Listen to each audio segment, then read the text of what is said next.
bersama Mari Belajar Bahasa Indonesia.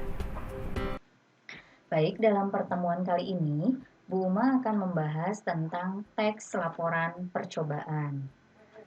Berbagai bentuk teks laporan dalam pelajaran Bahasa Indonesia sudah pernah kalian pelajari di kelas sebelumnya. Di kelas 7 kalian sudah pernah mempelajari teks laporan observasi dan teks deskripsi. Di kelas 8 kalian sudah mempelajari teks eksplanasi. Dan di kelas 9 ini kalian akan mempelajari teks laporan percobaan. Apa saja yang akan kita bahas dalam teks laporan percobaan ini? Pengertian teks laporan percobaan, tujuannya, kemudian ciri teks laporan percobaan, kemudian struktur teks laporan percobaan, dan ciri kebahasaan dari teks laporan. Sebelum kita lanjutkan pembahasan tentang teks laporan percobaan ini, silakan kalian simak tayangan video berikut ini. Assalamualaikum warahmatullahi wabarakatuh. Kami dari kelompok 2 Ahwat 9B akan membuat video laporan percobaan. Kami akan membuat lilin aromaterapi.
Dari kami, wassalamualaikum warahmatullahi wabarakatuh.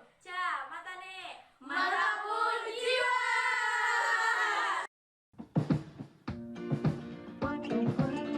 Nah, sudah kalian simak kan tayangan video yang sudah ditunjukkan oleh kakak-kakak kalian kelas 9 tahun yang lalu. Mereka telah mempresentasikan sebuah video percobaan. Teks laporan percobaan. Teks laporan percobaan adalah salah satu jenis teks laporan yang berisi tentang hasil percobaan yang dilakukan oleh peneliti. Teks laporan percobaan biasanya disusun dan digunakan untuk melaporkan hasil percobaan yang sudah dilakukan. Adapun tujuan teks laporan percobaan adalah untuk mengklasifikasi atau mendeskripsikan atau menggambarkan dan memberikan informasi faktual kepada orang lain mengenai hasil percobaan yang telah dilakukan. Nah, percobaannya itu sendiri dapat dilakukan secara kelompok ataupun individu. Ciri teks laporan percobaan yang pertama adalah melaporkan hasil percobaan. Yang kedua, dilakukan untuk menguji sesuatu. Yang ketiga, memaparkan tujuan percobaan. Yang keempat, memaparkan alat dan bahan. Kemudian yang kelima, memaparkan prosedur dan atau langkah-langkah kerja. Dan yang keenam, memaparkan hasil dan simpulan dari percobaan yang telah dilakukan. Adapun struktur teks laporan percobaan, jika kalian kembali mengingat materi di kelas 7 dan kelas 8, struktur teks laporan itu ada pernyataan umum dan klasifikasi. Sama halnya dengan teks laporan yang lain, teks laporan percobaan pun demikian. Namun, struktur teks laporan percobaan secara spesifik ada 5, Yang pertama adalah tujuan, yang kedua alat dan bahan, yang ketiga langkah-langkah, yang keempat hasil, dan yang kelima simpulan. Bagaimana dengan judul? Judul tentu saja ada pada setiap teks, pun dengan teks laporan percobaan. Berikutnya, ciri kebahasaan teks laporan percobaan, dia menggunakan sinonim dan antonim.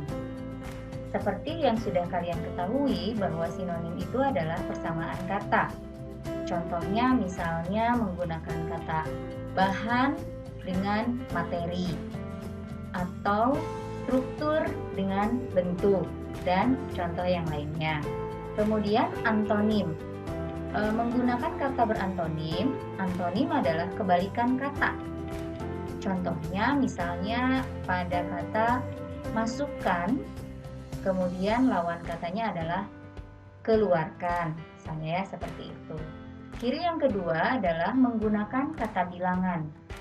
Contoh kata bilangan misalnya 1, 2, 3, 10 gram, 5 kilo misalnya, dan seterusnya. Yang ketiga adalah menggunakan kalimat perintah. Kalimat perintah tentu saja digunakan di dalam langkah-langkah atau prosedurnya. Misalnya, aduklah, masukkan, angkat, dan seterusnya. Kemudian ciri kebahasaan yang keempat adalah menggunakan kata penghubung atau konjungsi.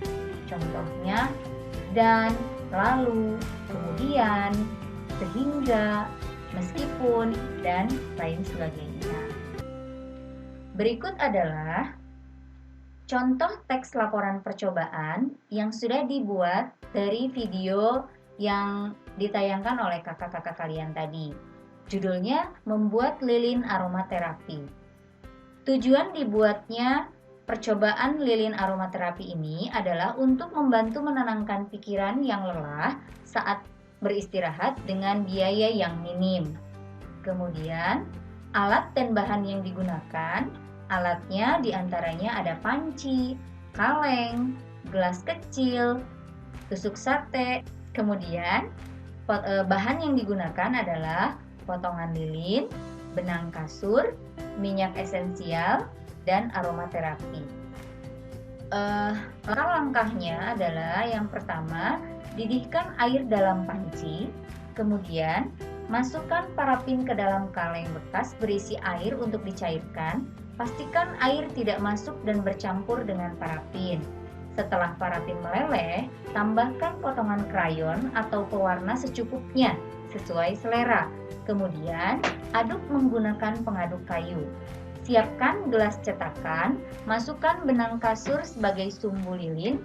Agar tegak dan berada di tengah, ikat dengan batang lidi dan posisikan di tengah gelas. Setelah parafin dan pewarna tercampur sempurna, masukkan minyak esensial sekitar 10 tetes. Lalu, angkat kaleng dari panci. Untuk membuat lilin aromaterapi yang bisa mengusir nyamuk, cukup mengganti minyak esensial dengan parutan kulit jeruk atau sereh. Masukkan bahan ke cetakan gelas transparan, kemudian tunggu hingga kering. Itu langkah-langkah membuat lilin aromaterapi. Hasilnya adalah setelah melakukan percobaan ini, kita dapat mempunyai lilin aromaterapi buatan sendiri dengan biaya yang minim dan dapat memakainya kapanpun saat kita lelah. Kesimpulan dari percobaan ini adalah membuat lilin aromaterapi sendiri tidaklah sulit. Kita atau Anda bisa menambah kreativitas dengan menuangkan ide-ide Anda ke dalam percobaan ini. Demikian teks laporan percobaan. Semoga ada manfaatnya untuk kalian pelajari. Terima kasih. Assalamualaikum warahmatullahi wabarakatuh.